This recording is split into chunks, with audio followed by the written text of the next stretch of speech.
Hi there, here with another episode of the Customer Show.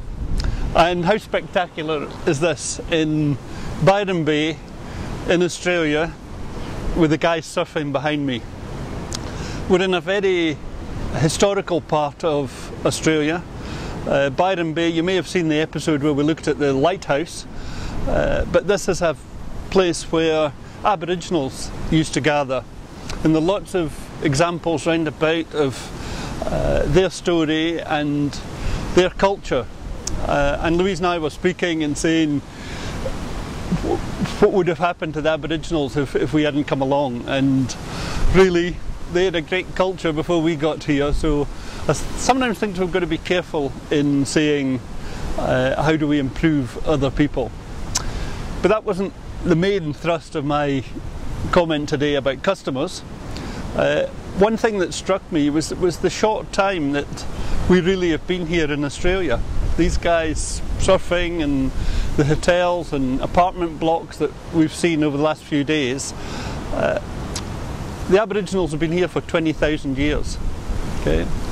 And they did something with one another that I think sometimes we've forgotten about, and that's what I call trading. I think that in the episodes of the Customer Show that are going to come, I'm going to speak a lot more about trading and the philosophy of trading. In the last 100 years, we've become very good at marketing. We've become very good at selling. But really, marketing and selling, the small word that comes after that, there's two. So you market to somebody and you sell to somebody. It's interesting that when you use the word trading, you trade with somebody. And I do think that in today's world of the customer, what people are looking for is a trading relationship with their suppliers. Not necessarily this one-way persuading, advertising type relationship. So over the coming months we'll be exploring the idea of trading. What does that actually mean, and what does a good trading relationship look like?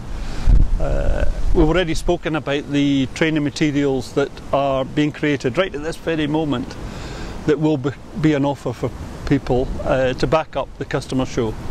But I'll leave you with this great backdrop and look forward to seeing you next time on the Customer Show.